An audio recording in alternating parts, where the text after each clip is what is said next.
Hello everyone, Adrienne here. So today I'm back with an absinthe review. Yes, I know it's been a really long time, but there has been a lot going on. It's been really understaffed and very chaotic at work lately, so I've been dealing with that. Plus I am preparing for my show in July. So this kind of came about in a serendipitous way. I had ordered 2 new bottles of I Fiori del Mare because I just love I Fiori del Mare so much, and it is now one of my ride or die absinthes, and so I needed to replenish that in my collection. So I'm not sure who's responsible for this or who I have to thank for this, but someone at Essenza Originale threw in this sample of La Grenouille from the Stefano Rossoni absinthes. This is part of his special trio of absinthes that he made as part of a series. And this one is from 2023. This is not the new Blanche that came out recently. This is the 2023 Verte, which I'm very excited to try. So yeah, I don't know who's responsible for this. I don't know who threw that in there and also wrote thank you along the top of the bottle right there, but whoever did it, I deeply appreciate it. Thank you so much. The Italian branch of the absinthe community has been so sweet and generous with me, and I really appreciate it. So let's go ahead and read the description. Following the theme that started with l'Italien, I developed the La Grenouille recipe as an homage to the Mediterranean climate and landscape of the southern and island regions of Italy. La Grenouille is a warm, smooth, easily approachable absinthe with exotic and Mediterranean flavor notes. That's super interesting. I really like that idea. The name Grenouille has nothing to do with frogs. Instead, it refers to the easy girls, quote unquote, who during the summer were a common sight on the banks of the Seine River in Paris in the late 1800s. After being discontinued for several years, La Grenouille is back in production in Italy. So yes, that is the background behind La Grenouille. I'm very excited to try this and complete the trio, so to speak, of the absinthes that Stefano Rossoni made. So yeah, I'm excited to check this out. And as always, we're going to reposition the camera and we're going to evaluate the appearance and the louche and then all the rest of it as the video goes on. Alright everyone, so now we're going to check out La Grenouille. I am very excited to give this a go. Ooh! Oh, okay. It's giving like fresh Mediterranean herbs, and I just love that.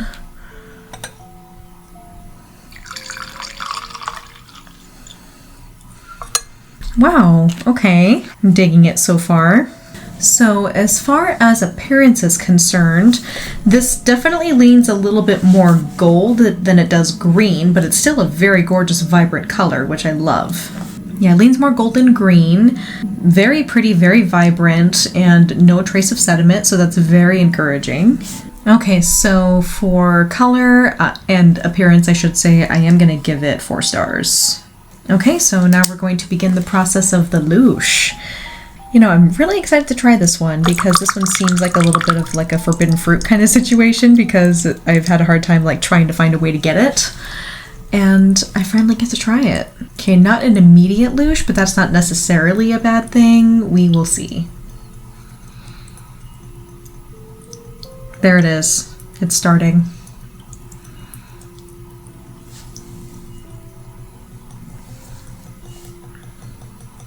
There it is. It's a little slow forming, but that's not necessarily a bad thing.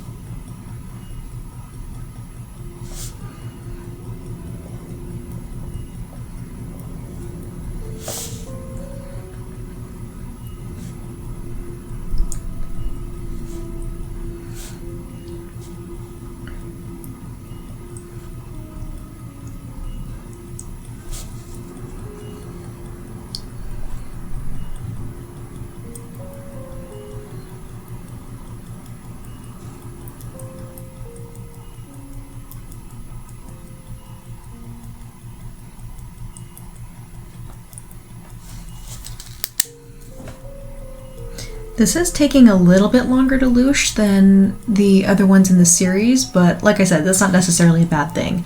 I do like the hints of like blue and gold that are coming through with the louche, and the hints of blue definitely tells me that this has a significant amount of wormwood in it, because when something that has wormwood in the distillate, you know, gets louched, it turns a little bit blue, or there should be little tones or rings of blue.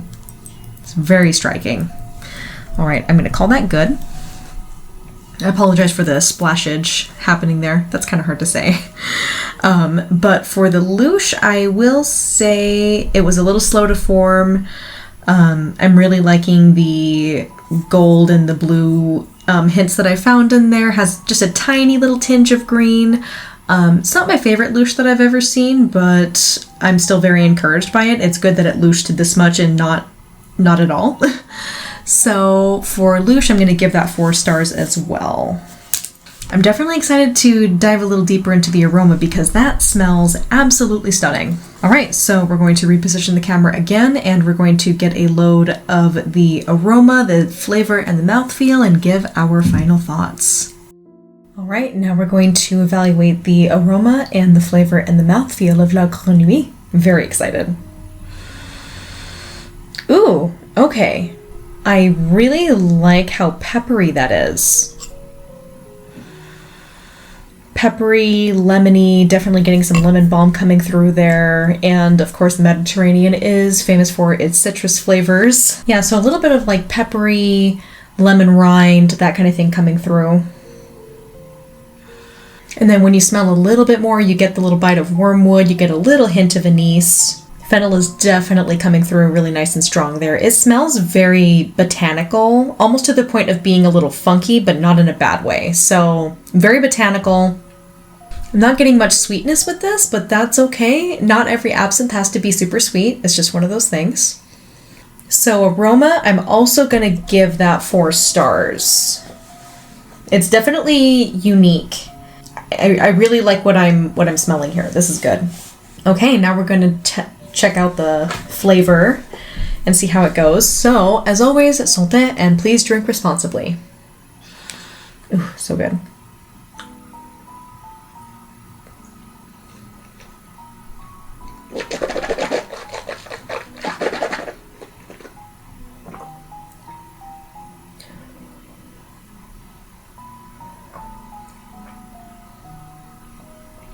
Wow. That's very spicy and peppery and citrusy. That's what I'm getting from this. It feels like I just walked into a Mediterranean restaurant, and I love Mediterranean cuisine. I love all the intense flavors and all that. Wow, that is something. Very herbal. Very botanical. But very silky smooth. Like that went down like a dream. I'm also getting a lot of the tingling from the wormwood. That is happening very prominently here. So I wonder if there might be some other like additional wormwood flavors hanging around in there that might be giving it that peppery quality. Yeah, it's peppery and lemony. That's the best way that I can describe this. And, you know, if you've had like a good Mediterranean dish with some good like light sauce, like that's what it's giving. Like, that's really good. That is really, really good. Wow. Yeah, this is definitely not for someone with a sweet tooth. So when I call my husband in here in a few minutes, he may or may not like this. I'm going to try giving just a little bit more water and see if that helps. That helped bring through some more of the flavors a little bit more. So I would say of the 3 in the series, which is L'Italienne, La Montagneuse, and then La Grenouille. This is probably my least favorite. And then I would say L'Italienne is my absolute favorite of the 3 because it offers like really interesting floral notes that complement each other really, really well. Like I literally taste like the lavender and the lilac for L'Italienne, but this one, it's hard to categorize, but at the same time, it's really not as heavy on like the Holy Trinity. That doesn't mean I don't like it, because like I said, not every single absinthe on the planet has to taste and smell like the Holy Trinity. This is a nice kind of like spicy, peppery kind of departure from that, and I kind of dig that. I like it for what it is. So for flavor, I am going to give that 4.5 stars. All right, now we're going to check out the mouthfeel and see what's up there. This does smell really good though. Like, really nice. I would say that a little bit more sweetness comes in on the mouthfeel, which is really nice. All right, so now we're going to summon my husband in here and see what he thinks. Ready to try La Grenouille? I suppose I can. Okay, so this is La Grenouille. This is from the same guy who did L'Italienne and La Montagneuse. Okay. And you don't want me to tell you anything about the description? No. Okay. No. I gotta go on fresh. So, it's doing its job, giving that tongue tingle. Yeah. It's not horribly bitter, which I like. I like when they're not bitter. Mm-hmm. Yeah, perfectly passable. You know, it's reasonable and Doesn't taste like toothpaste. doesn't taste like toothpaste. No. Yeah, no, it's fine. Okay. It's fine. Cool. Good to know. So this is described as inspired by the flavors of, the Mediterranean region of Europe. So like the southern islands of Italy, stuff like that. And what I was getting from it is it's very peppery and citrusy with a little bit of spice. And then like a lingering sweetness in the aftertaste. That's what I was getting. Well, I will trust that that's what you're getting then, because for me it's just like, all right, it's got the tongue tingle. Yep, it's doing its job. It's an absinthe, and it's not too heavy on the anise flavor, which I'm guessing you like about that. Yeah, I like that it's not hitting me too hard with that. Cool. Yeah. So you would have this if I had my stuff out? Yeah, I mean, I wouldn't it wouldn't be the first one I grab, but First one you grab would probably be I Fiori del Mare. I think you like that one a little more. I mean, more than that one, yeah. But I mean, I think still at the moment the only one I remember that I like the most is Absinthe. So I guess that's the one I'd grab first. But I mean, that's like middle of the pack, I guess. I don't know. Okay. It's definitely more. I like that more than many of the others that I've tasted, but not enough for me to remember any of the details about it. So it means the frog. Well, then I guess I have to like it. Well, I suppose it's best if I pick that one then. Because it's a frog. It's not easy being green. Kenny does a killer Kermit impression. I don't know. There at the end when I said it's not easy being green, it just didn't come out right. But what can you do?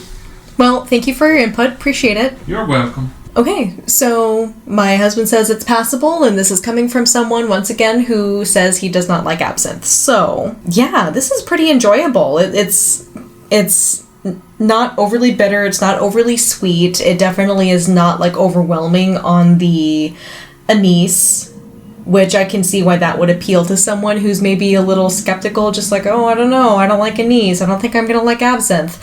I will say that the spiciness and citrusiness of it, if that's a word, citrusy kind of notes that are happening here, would appeal to someone who likes those flavors. So, yeah, very good absinthe. Definitely not my favorite of the Trinity or like the series that Stefano Rossoni has put out. My favorite of that, I would have to say, like I said, is L'Italienne because of how uniquely flowery and delicious it was. But I really like it. This is going to be great. Well, my camera is about to overheat, so let's go ahead and wrap this bad boy up. So thank you everyone so much for watching. I really appreciate it. And don't forget to hit that like button if you enjoyed this video, and subscribe to my channel if you haven't already, because I will be here for videos on absinthe and the Goth subculture, Goth music, all that good stuff, a little bit of opera, there's something here for everyone. And make sure you hit that bell for notifications so that you can be notified every single time I post a video. And thank you so much to my patrons every single month for your support. I very, very much appreciate it, especially with the last few months being so overwhelming and me not necessarily being able to post as much content as I would like. But I appreciate it nonetheless. Thank you so, so much. And to everyone, you are amazing. I love you, and I will see you guys later. Bye. À votre santé.